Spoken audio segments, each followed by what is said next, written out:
ഞാനൊരു എന്റർടൈനർ ആയിരുന്നല്ലോ. എന്റർടൈൻ ചെയ്യുക എന്നുള്ളതാണ് എൻ്റെ ഒരു ധർമ്മം. അത് ഞാൻ അതിനകത്ത് വൃത്തിയായിട്ട് ചെയ്തുകൊണ്ടിരിക്കുകയായിരുന്നു എന്നാണ് എൻ്റെ വിശ്വാസം. പക്ഷേ ലാൽ സാറ് വന്നിട്ട് പറഞ്ഞ കാര്യങ്ങൾ എനിക്ക് വേദന ഉണ്ടാക്കി. അതായത് എന്റർടൈനർ അല്ലേ നമ്മുടെ തൊഴിൽ. അപ്പോൾ എന്റർടൈൻ ചെയ്യുന്നില്ലേ, ആൾക്കാർക്ക് ഞാൻ എന്റർടൈനിങ് ആയിട്ട് തോന്നുന്നില്ലേ, എന്റെ എന്റർടൈനിങ് കയ്യിൽ നിന്ന് പോയോ? അപ്പൊ അങ്ങനെ തോന്നിയപ്പോ ഒരു എന്റർടൈനർ അല്ലെങ്കിൽ പിന്നെ എന്തിന് ഞാൻ അതിനകത്ത് നിൽക്കണം എന്നുള്ള ആ മൊമെന്റിൽ എനിക്ക് തോന്നി, ആ ഒരു നിമിഷം. അപ്പൊ ആ തോന്നലൊന്ന് ഒരു പിന്നെ നമുക്ക് ഒരടിയല്ലല്ലോ, മെഷീൻ ഗണ്ണായിരുന്നില്ലേ. അല്ല, ഈ ജാസ്മിൻ ജബ്രി വിഷയത്തിൽ ഇടപെട്ടപ്പോഴാണോ ശരിക്കും ഇങ്ങനെ ഒരു പ്രശ്നം പറ്റിയത്? അങ്ങനെയൊന്നുമില്ല.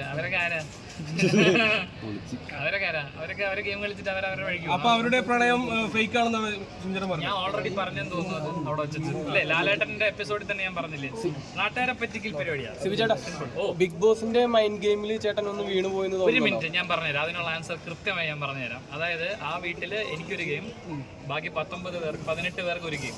ഇതിന്റെ അപ്പുറത്തേക്ക് ബിഗ് ബോസിനൊരു മൈൻഡ് ഗെയിം ഉണ്ട്. ആ ബിഗ് ബോസിനെതിരെയുള്ള മൈൻഡ് ഗെയിം ആ വീട്ടിൽ നിന്ന് എനിക്ക് പ്ലാൻ ചെയ്യാൻ പറ്റില്ല. കാര്യം ഞാൻ എന്ത് ചെയ്താലും പറഞ്ഞാലും അത് ബിഗ് ബോസ് കേൾക്കും, കാണും. അപ്പൊ അദ്ദേഹത്തിനെതിരെ ഒരു മൈൻഡ് ഗെയിം പ്ലാൻ ചെയ്യണ്ടേ? അല്ല, ഞാൻ ചോദിച്ചോട്ടെ, ഇപ്പൊ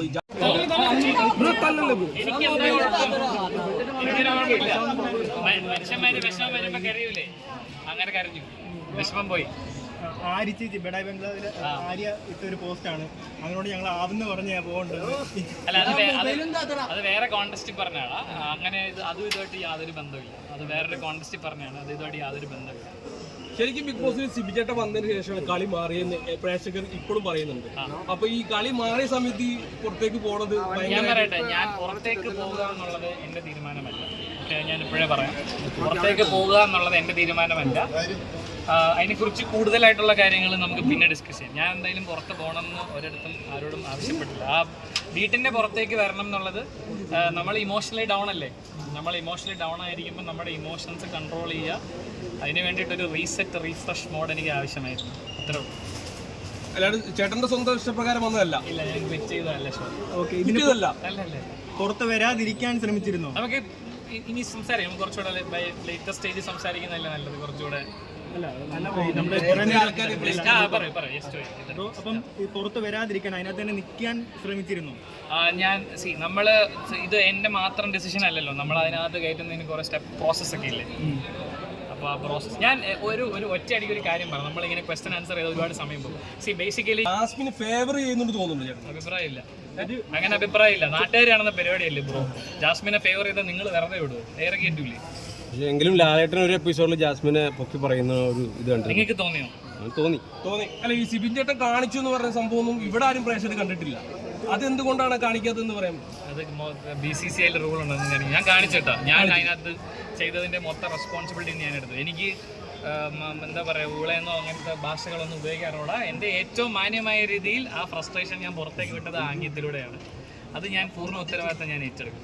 ഈ സ്വന്തമായിട്ട് തീരുമാനം എടുത്തില്ലെന്ന് പറയുമ്പോൾ തന്നെ വാക്കൗട്ട് ചെയ്തത് എങ്ങനെയാണ്? വാക്കൗട്ട് എന്ന് എനിക്കറിയില്ല, അതങ്ങനെ ആ ഇൻഫർമേഷൻ നിങ്ങൾക്ക് എവിടെ നിന്ന് കിട്ടിയെന്ന്. ആരോഗ്യ പ്രശ്നങ്ങൾ കാരണം മാറ്റുന്നു എന്നാണ് എന്നോട് പറഞ്ഞത്.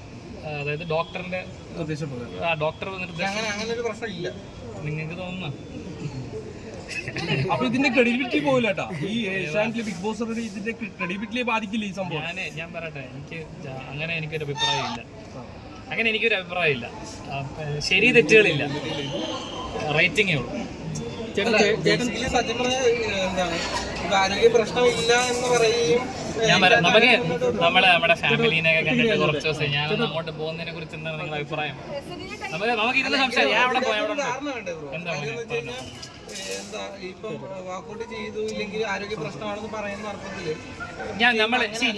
ഞാൻ കരയുന്നത് നിങ്ങൾ എല്ലാവരും കണ്ടതല്ലേ. ഞാൻ വിഷമം വന്ന മനുഷ്യർ കരയും.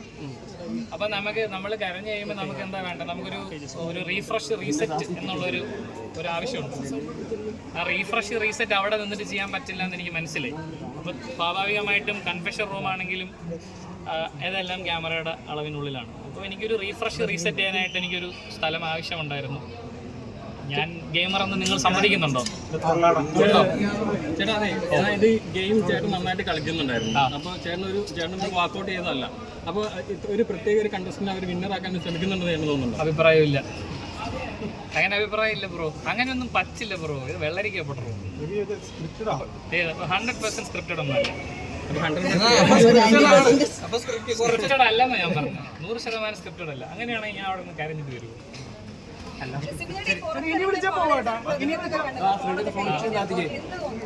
I am very much overwhelmed. എന്നെ നിങ്ങൾ ഭയങ്കരമായിട്ട് സ്വീകരിച്ച് എനിക്ക് ഒത്തിരി ഒത്തിരി നന്ദിയുണ്ട്. എന്താ പറയാ, സ്നേഹം മാത്രം എല്ലാവരുടെ വിളിക്കട്ടാ. Thank you guys, thank you. കാണാം, താങ്ക് യു സോ മച്ച്. നിങ്ങളുടെ സപ്പോർട്ടിനൊക്കെ കോടാനുകോടി നന്ദി. Thank you so much guys, thank you so much.